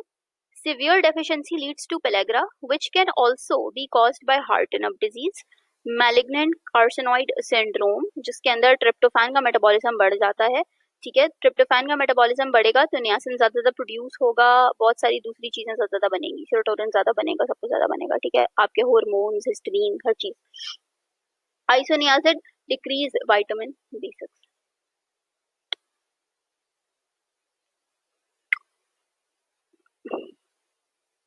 ज्यादा नहीं बनेगा, ब्रेक डाउन इसका तेजी से होगा। अच्छा, सिम्टम्स ऑफ पेलेग्रा मैंने आपको बता दिया, डायरिया, डिमेंशिया, ठीक है, dermatitis, C3 C4 dermatome, circumferential broad collar rash, जिसको कैजल नेकलेस कहते हैं, तस्वीर के अंदर नजर आ रहा है आपको, ठीक है, जहाँ पर औरतें नेकलेस पहनती हैं उस जगह पर, ठीक है। पेशेंट आपके पास आएगा, अगर आप उसके ये जगह देखोगे या वो खुद तो ये समझेगा कि जैसे उसने कोई कुछ चीज पहनी और उसको एलर्जी हो गई, but this is not allergy. ठीक है, तो यहाँ पर C3 C4 डर्माटोम यहाँ पर प्रेजेंट होते हैं आपके कॉलर बोन जो क्लैविकल है वहां पर। ठीक है, आपके पास ये डर्माटोम्स प्रेजेंट होते हैं। तो उन रीजन्स, उन डर्माटोमल रीजन्स पे आपके पास ब्रॉड कॉलर रैश बनेगा, जिसके लिए वर्ड केजल नेकलेस का वर्ड यूज किया जाता है। तो आपने टर्मिनोलॉजी ब्रॉड कॉलर रैश याद रखनी है विद डर्मेटाइटिस। जब आप, क्योंकि आप तो डॉक्टर हो यार, आपने ना, आप बच्चे नहीं हो कि आपने बस डर्मेटाइटिस याद कर लिया तो हो गया। डर्मेटाइटिस कैसा नजर आएगा? पूरी स्किन पे होगा, सर से लेकर पाँव तक स्किन ही स्किन है, हर जगह होगा? नहीं, ऐसा नहीं है। C3 C4 डर्माटोम वाले रीजन पर होगा। ठीक है, जिसको हम ब्रॉड कॉलर रैश कहते हैं। तो आप ब्रॉड कॉलर रैश वर्ड याद रखो, being a doctor you should know this terminology broad collar rash. ठीक है, इसमें मिलती है B3 डेफिशिएंसी में।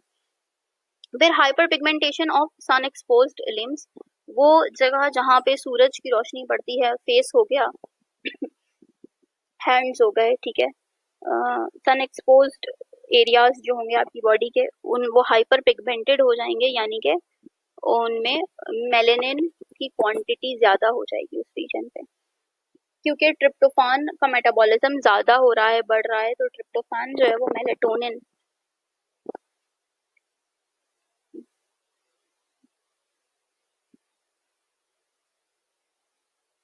नहीं वो कॉन्सेप्ट अलग है। अच्छा ठीक है, हाइपर पिगमेंटेशन हो जाएगी, मेलेनिन की क्वांटिटी बढ़ जाएगी। मेलेटोनिन और मेलेनिन अलग अलग है, ठीक है, मेलेनिन और मेलेटोनिन वो अलग अलग चीजें हैं। द 3Ds ऑफ D3, अच्छा ये इन्होंने निमोनिक दिया हुआ है, ठीक है। हार्ट एंड डिजीज पर आ जाएं। ऑटोसोमल रिसेसिव होती है deficiency of neutral amino acid. Neutral amino acid जिसको हम ट्रिप्टोफैन कहते हैं, न्यूट्रल अमाइनो एसिड, मैंने आपको बोला एसेंशियल अमाइनो एसिड का मतलब ये होता है कि आपकी बॉडी को इसकी जरूरत होती है, ये बहुत सारे काम करवाता है आपकी बॉडी के, जो कि बहुत इंपॉर्टेंट है, इसलिए एसेंशियल वर्ड का मतलब होता है इंपॉर्टेंट। लेकिन हम अमाइनो एसिड्स को एसिडिक, बेसिक और न्यूट्रल करके इसको क्लासिफाई करते हैं। ठीक है, वो चार्ज की बेस पर होता है। ठीक है, इसको छोड़ दें, इस कहानी पे मत जाएं, ये बहुत डीपर बायोकेमिस्ट्री है। और आपने अपने यूनिवर्सिटी लाइफ में ये सब अमाइनो एसिड की क्लासिफिकेशन वगैरह हर चीज पढ़ी थी, पहला ही चैप्टर है बुक का, लिपिनकॉर्ड का। ठीक है, तो deficiency of neutral amino acid, example tryptophan, इसके जो ट्रांसपोर्टर्स होते हैं उसमें डेफिशिएंसी हो जाती है, और इसके transporters proximal renal tubular cells पर प्रेजेंट होते हैं, और एंटीरोसाइट्स यानी कि आपके जो इंटेस्टाइन के जो सेल्स होते हैं, जिनको हम एंटीरोसाइट्स कहते हैं, इंटेस्टाइन के सेल्स को, स्मॉल इंटेस्टाइन के सेल्स को, उस वहां पर भी इसके ट्रांसपोर्टर्स लगे होते हैं। तो बेसिकली ये हार्टनअप डिजीज जो है वो इस ट्रिप्टोफैन के ट्रांसपोर्टर्स, यानी कि आप यूं समझिए कि एक गाड़ी है, वो गाड़ी जो है वो ट्रिप्टोफैन है, गाड़ी ट्रिप्टोफैन है, और उसको जो है वो मुख्तलिफ गेटवे से गुजरना है किसी मखसूस जगह पर पहुंचने के लिए। ठीक है, तो वो जो गेटवे है वो ट्रांसपोर्टर है उस गाड़ी का। ठीक है, वो ट्रांसपोर्टर, वो रास्ते बंद हैं जहाँ से वो एंटर हो सकता है। तो ट्रिप्टोफैन के जो रास्ते हैं, उसके जो ट्रांसपोर्टर्स हैं, वो सब, उन सब की डेफिशिएंसी हो जाएगी। तो ट्रिप्टोफैन क्या कहते हैं, आपके पास प्रॉक्सिमल रीनल ट्यूबुलर सेल्स से बाहर नहीं जा सकेगा। ठीक है, बॉडी में हो जाएगा, और इंटीरोसाइट से भी। न्यूट्रल अमाइनो एसिड यूरिया होगा। ठीक है, न्यूट्रल अमाइनो एसिड यूरिया क्यों होगा? क्योंकि आपके पास ये न्यूट्रल अमाइनो एसिड है।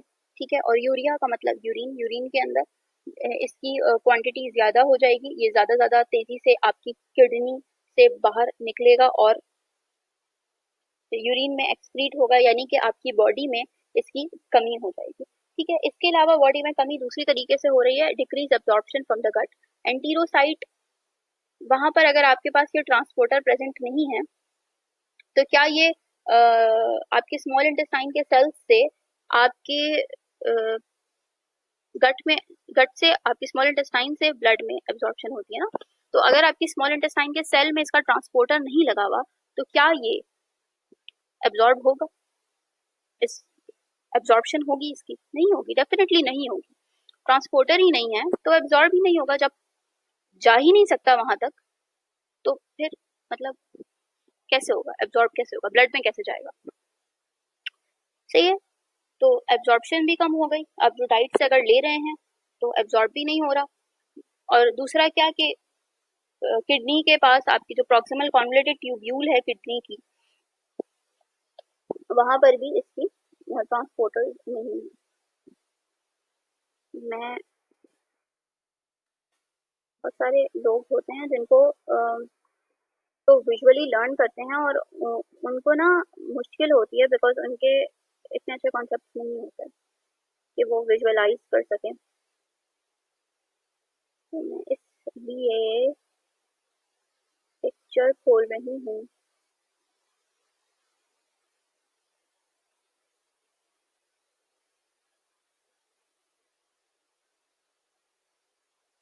हम्म,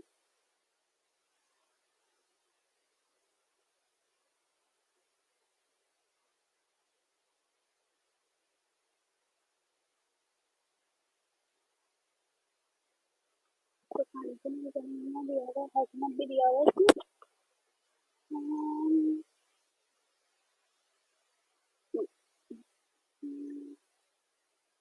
नहीं।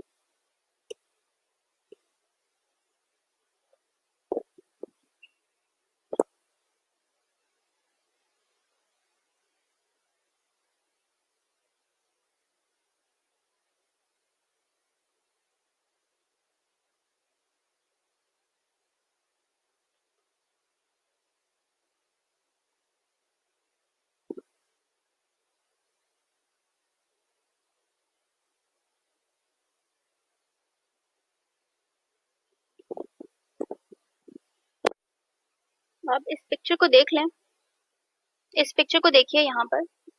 ये आपके पास किडनी नेफ्रॉन की पिक्चर है, ठीक है, ये नेफ्रॉन है। ये आपके पास बोमन्स कैप्सूल है सामने बना हुआ, this is called Bowman's capsule, ठीक है। यहाँ पर आपके पास स्टफ्ड ऑफ कैपिलरीज इसके अंदर प्रेजेंट होता है, जिसको हम ग्लोमेरुलस कहते हैं, ठीक है। यहाँ से एफरंट आर्टीरियोल है और ये ईफरंट आर्टीरियोल है। ब्लड यहाँ से आता है और फिल्टर होता है, ठीक है। और जो अनफिल्टर्ड ब्लड होता है वो यहाँ से पास आउट आगे हो जाता है। ठीक हो गई बात। अब ये फर्स्ट पार्ट आपके पास वोमेन्स कैप्सूल के बाद जो फर्स्ट पार्ट होता है आपके ल्यूमेन का, वो उसको हम कहते हैं प्रॉक्सिमल कॉन्वोल्यूटेड ट्यूब्यूल। तो यहाँ से लेकर यहाँ तक ये पूरा प्रॉक्सिमल कॉन्वोल्यूटेड ट्यूब्यूल है, ठीक है। उसके बाद आपके पास दूसरा पार्ट आता है लूप ऑफ हेनले। तो इस पूरे पार्ट को आप लूप ऑफ हेनले कहते हो, जो कि दो रीजन्स में डिवाइडेड होता है। एक होता है डिसेंडिंग लूप ऑफ हेनले, यानी कि नीचे जा रहा है, और असेंडिंग लूप ऑफ हेनले ऊपर जा रहा है। तो डिसेंडिंग और असेंडिंग लूप ऑफ हेनले में जो असेंडिंग पार्ट होता है उसका एक शुरू का पार्ट थिन होता है, फिर थिक होता है, तो हम उसको thin limb of ascending loop of Henle कहते हैं और थिक असेंडिंग लिम्ब कहते हैं। फिर उसके बाद आपके पास डिस्टल कॉन्वोल्यूटेड ट्यूब्यूल आ जाती है, ठीक है। डिस्टल का मतलब दूर है, प्रॉक्सिमल का मतलब करीब है, तो ये थोड़ी दूर है, तो ये आपके पास डिस्टल कॉन्वोल्यूटेड ट्यूब्यूल आ जाती है। और फिर डिस्टल कॉन्वोल्यूटेड ट्यूब्यूल के बाद आपके पास कलेक्टिंग डक्ट आ जाता है, ये कलेक्टिंग डक्ट हो गया। ठीक हो गई बात। कलेक्टिंग डक्ट से आपका यूरिन, फिर आपके पास यूरिनरी, आपके पास कलेक्टिंग सारे कलेक्टिंग डक्ट मिलते हैं और रीनल पेल्विस में खुलते हैं। थोड़ा सा इसलिए एक्सप्लेन कर रही हूँ क्योंकि नहीं होता ना कॉन्सेप्ट सबके पास, तो have to take care of every person, okay. तो किडनी,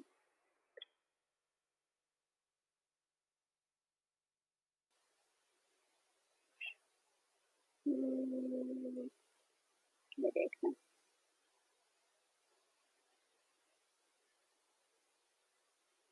थोड़ी और बड़ी पिक्चर ये वाली देखते हैं। अच्छा अब देखें, ये जो आपको नजर आ रहा है ये येलो येलो पोर्शन, इसको हम कहते हैं रीनल पेल्विस, ठीक है। ये दो माइनर और मेजर कैलिसिस से मिलकर बना होता है। मैं इतनी ज्यादा डिटेल में नहीं जा रही। ये सारे कलेक्टिंग डक्ट इस येलो रीजन में खुलते हैं और फिर यहाँ से ये यूरेटर कनेक्ट होता है, ठीक है आपका। फिर यूरिन यूरेटर, और फिर यूरेटर से नीचे यूरिनरी ब्लैडर, और फिर बॉडी से बाहर। समझ के बाद ये सारा ये तरीकेकार होता है आपका।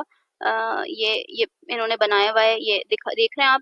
ये वाला, ये पोर्शन येलो येलो पोर्शन जो है ये क्या है, ये आपके पास ग्लोमेरुलस है। फिर ये वाला पोर्शन प्रॉक्सिमल कॉन्वोल्यूटेड ट्यूब्यूल है। ये लूप ऑफ हेनले है, डिसेंडिंग और असेंडिंग, ठीक है। ये डिस्टल कॉन्वोल्यूटेड ट्यूब्यूल है और फिर ये कलेक्टिंग डक्ट है। ये कलेक्टिंग डक्ट से यूरिन पास होता है, तो ये सारे कलेक्टिंग डक्ट यहाँ पर मिलते हैं, इस रीजन से में मिलते हैं, ठीक है। और फिर ये यूरेटर और फिर आगे बॉडी से बाहर। तो वापस से पिक्चर पे चलते हैं। तो आपके पास ये जो प्रॉक्सिमल कॉन्वोल्यूटेड ट्यूब्यूल है किडनी का, इस ट्यूब्यूल पर आपके पास ट्रांसपोर्टर लगे होते हैं। इनको हम इन ट्रांसपोर्टर्स, ये किसके ट्रांसपोर्टर्स होते हैं, यहाँ पर बहुत सारे ट्रांसपोर्टर्स, बहुत सारी चीजों के ट्रांसपोर्टर्स होते हैं, ठीक है। तो यहाँ पर ट्रिप्टोफैन के ट्रांसपोर्टर्स भी होते हैं, जिससे ट्रिप्टोफैन बॉडी से बाहर पास आउट नहीं हो पाता। अब क्या होता है कि ये जब आपके पास ट्रिप्टोफैन एक तो आ कम रहा है, दूसरा ये कि जो आ रहा है उसके वो ट्रांसपोर्टर्स काम नहीं कर रहे।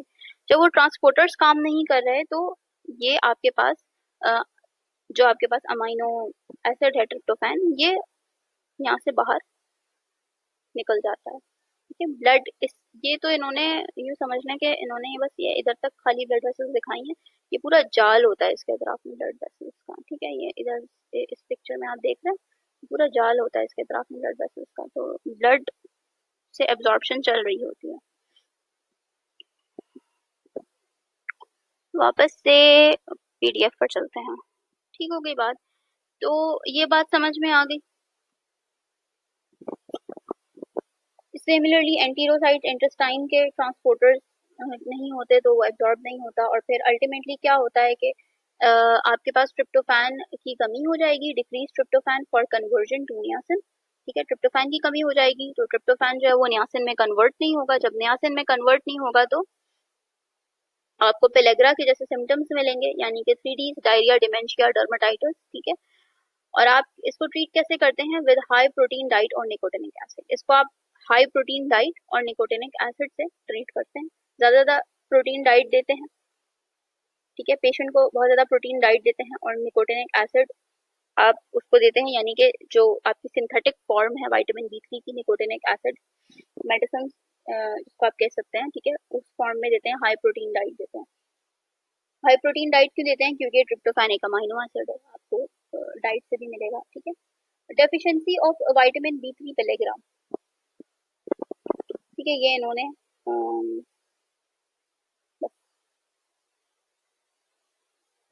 लिख दिया है पॉइंट, यहाँ पर आप पढ़ चुके हैं, ठीक है। तो ये आपकी पेलेग्रा की डेफिशिएंसी के हवाले से है। तो I have not yet check my notes, ठीक है, कि इसके अंदर क्या एमसीक्यूज मैंने वहां पर मार्क किया हुआ है, लेकिन मैं आपको यहीं पर ये बात बता दे रही हूँ कि आपने एनएडी याद रखना है, 3 ATP याद रखना है नियासिन के साथ।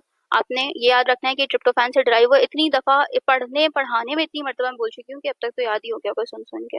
और ये कि विटामिन B2 और B6 जो है इसकी सिंथेसिस के लिए चाहिए होता है, ठीक है। आइसोनियाजिड जो है वो विटामिन B6 को कम कर देती है, जिसकी वजह से B3 भी कम हो जाएगा।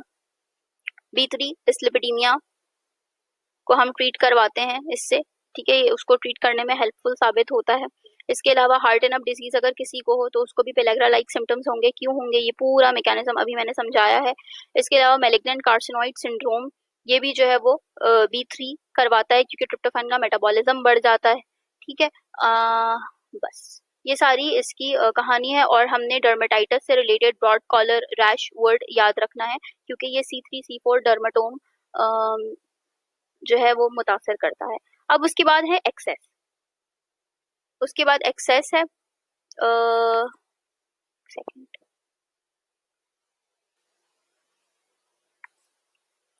ओके।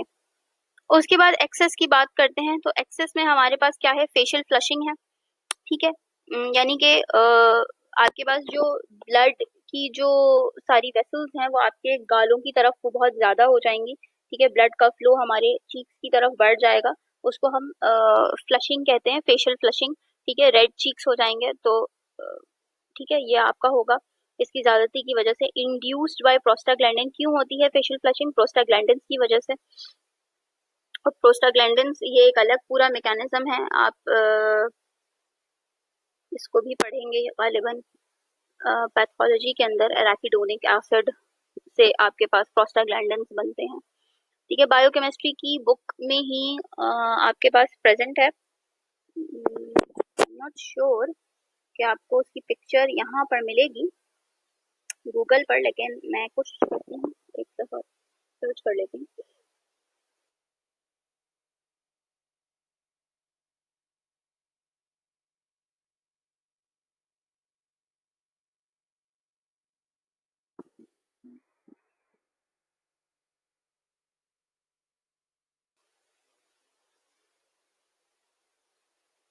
I think ये वाली है। Yes, okay, lucky people, you got the picture. Let's open it. ये देखिए, ये आपके पास स्लिप एंड कॉर्ड की तस्वीर है। ठीक हो गई, सबको नजर आ रहा है? इसको फुल कर देते हैं और बड़ा कर देते हैं, ठीक है? छोटा छोटा लिखा हुआ है ना, अच्छा थोड़ा सा बड़ा कर देती हूँ। अच्छा अब देखें, ये एराकिडोनिक एसिड मेटाबॉलिज्म इसको कहते हैं। ओके, इसको बंद करते हैं। हमने थोड़ा सा लेट स्टार्ट किया था, लाइक मेरे ख्याल है 10-15 मिनट का, और इसको कर लेते हैं ताकि पूरा 1.5 घंटा हो जाए। 3:15 तक आई गेस मैंने स्टार्ट किया था लेक्चर। तो phospholipid component of cell membrane है, ठीक है? सेल मेम्ब्रेन का एक कंपोनेंट होता है फॉस्फोलिपिड। उस फॉस्फोलिपिड जो है वो आपके पास एक एंजाइम है, वहां से आपके पास ये एराकिडोनिक एसिड, ठीक है, आपको मिलता है। और ये एराकिडोनिक एसिड मेटाबॉलिज्म कहते हैं हम इसको। ओह माय गॉड, ओके, इसको हम एराकिडोनिक एसिड मेटाबॉलिज्म कहते हैं। और आप देख सकते हैं कि ये हमारे पास दो मैकेनिज्म्स की तरफ जा रहा है। एक को हम लाइपो ऑक्सीजनेस पाथवे कहते हैं, जो कि ल्यूकोट्राइन्स जिससे बनते हैं, ठीक है? और एक को हम साइक्लो ऑक्सीजनेस पाथवे कहते हैं, जिससे हमारे पास प्रोस्टाग्लैंडिन्स बनते हैं। मैं इसकी डिटेल में नहीं जाऊंगी, ये पैथोलॉजी जब पढ़ोगे तो तब ये चीजें समझ में आएंगी, ठीक है? ये पैथोलॉजी का टॉपिक है। तो मैं बस ये बता रही हूँ कि ये एराकिडोनिक एसिड मेटाबॉलिज्म है, जो दो पाथवेज को लीड करता है। एक है लाइपो ऑक्सीजनेस पाथवे, जिससे ल्यूकोट्राइन्स बनते हैं, और दूसरा है कॉक्स पाथवे, जिसको हम साइक्लो ऑक्सीजनेस पाथवे कहते हैं, और उससे प्रोस्टाग्लैंडिन्स बनते हैं। तो ये प्रोस्टाग्लैंडिन्स PGG2 PGH2, ठीक है? फिर आगे फर्दर ऑन ये PGI2 PGF2 PGE2 और थ्रोम्बोक्सिन A2, ये सारी चीजें हमारे पास बनती हैं। तो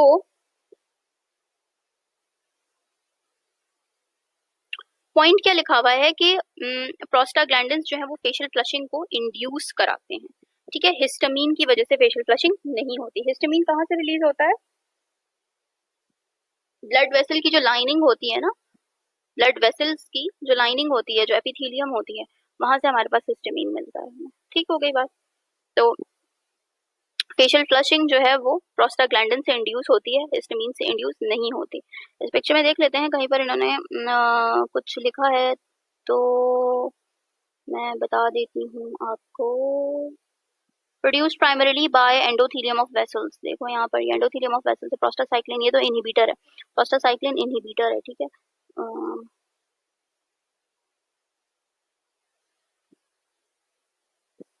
वेजोडाइलेशन ये लिखा हुआ है,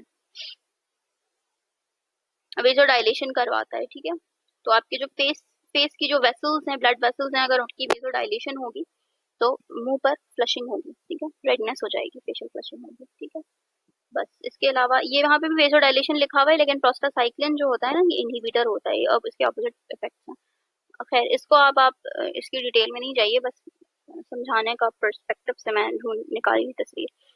can avoid by taking aspirin with niacin, ठीक है भाई? अब यहाँ पर अभी पीछे पिक्चर में इन्होंने इतना बड़ा बड़ा नेगेटिव साइन दिखाया हुआ है कि जब आप एस्प्रीन लेते हो, एस्प्रीन मेडिसिन लेते हो, कोई भी एस्प्रीन, ठीक है? हमारे पास ट्रेड नेम्स एस्प्रीन के लॉपरेन, डिस्प्रीन, ठीक है, और बहुत सारे हैं। तो जब भी आप एस्प्रीन लेते हो, एस्कार्ड एस्प्रीन का है, ठीक है? तो एस्प्रीन आपके पास इस कॉक्स 1 पाथवे को इनहिबिट कर देती है, बंद कर देती है। जब कॉक्स 1 पाथवे इनहिबिट हो जाएगा तो आपके पास प्रोस्टाग्लैंडिन्स नहीं बनेंगे, लेकिन कॉक्स 2 के जरिए बनते हैं, लेकिन फिर इतने ज्यादा नहीं बनते, ठीक है? दोनों पाथवे चल रहे होते हैं ना बॉडी में।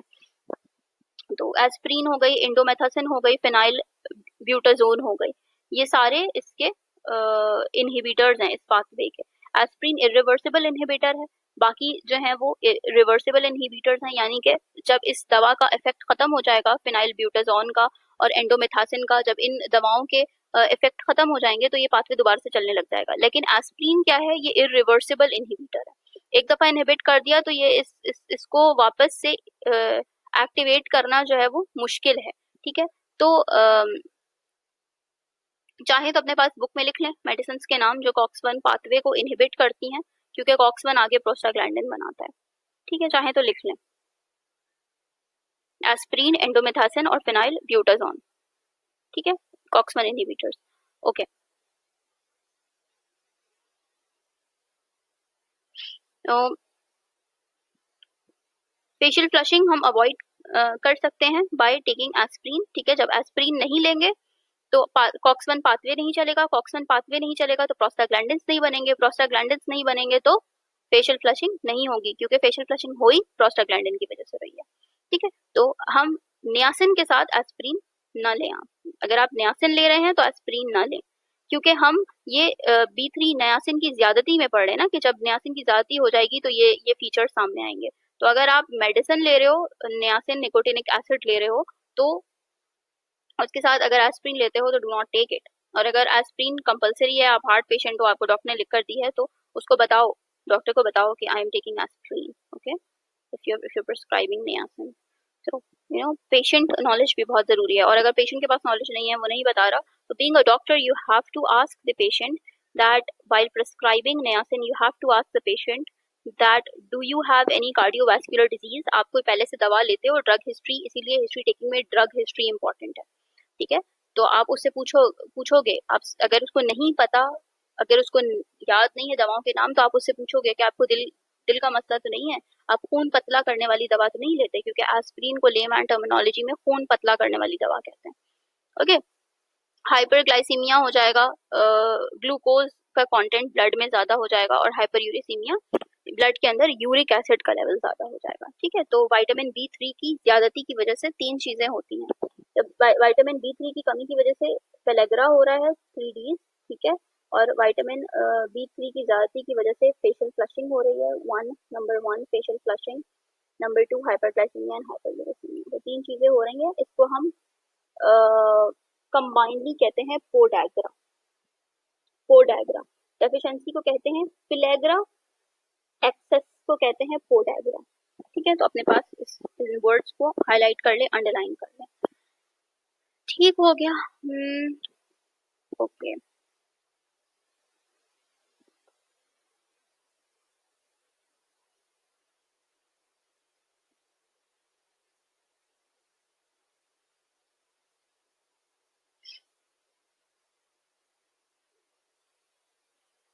ठीक है, दिस इज माय पेज, और आप इस पे देख सकते हैं कि हर वही चीज लिखी हुई है, कोई नई बात नहीं है। ठीक है, वही सब कुछ अंडरलाइन हुआ हुआ है, कुछ भी नया नहीं लिखा हुआ, लेकिन मैंने आपको जो बातें बताई हैं एमसीक्यूज, उन्हीं पॉइंट्स को मैंने हाईलाइट किया हुआ है। हाईलाइट करने का मकसद ये होता है कि जब सेकंड टाइम जब आप उसको रिवीजन कर रहे हो, तो आप जल्दी जल्दी हाईलाइट वाले पॉइंट्स पढ़ लो। ठीक है, और आगे बढ़ जाओ। इसी तरह रिवीजन जो है वो पूरी बायोकेमिस्ट्री का 5 घंटे में हो जाता है। ठीक है, तो आप ये इस तरह से हाईलाइट कर लें उन पॉइंट्स को जिस तरह मैंने किया हुआ है, ताकि आपके लिए आसानी हो जाए। और पोडैग्रा पर मैंने एमसीक्यू लिखा हुआ है, इसका मतलब है कि पास्ट पेपर में इसका एमसीक्यू आया है। हर हाईलाइट पॉइंट इंपॉर्टेंट है, लेकिन मैंने जहाँ पर स्पेसिफिकली एमसीक्यू लिखा है, इसका मतलब है कि पास्ट पेपर में वो पूछा गया है। ठीक है, तो पोडैग्रा पर मैंने एमसीक्यू लिखा है, डिराइव फ्रॉम ट्रिप्टोफैन पर मैंने एमसीक्यू लिखा है। तो you have to write these things. उसके बाद आपके पास है विटामिन B6, B5 और B6। B6 थोड़ा लंबा है, देखने में आपको यहाँ पर बहुत छोटा सा लग रहा है, लेकिन जब मैं पढ़ाऊंगी तो ये बहुत लंबा टॉपिक हो जाएगा, क्योंकि ये बहुत सारे मैकेनिज्म्स में पार्ट लेता है, तो फिर आपको वो मैकेनिज्म समझाने पड़ेंगे। ठीक है, तो हम B5 के ऊपर अपना लेक्चर खत्म करेंगे। I don't want to exceed the lecture more than 1 hour 30 minutes। ठीक है, अब हम विटामिन B5 पढ़ते हैं, ताकि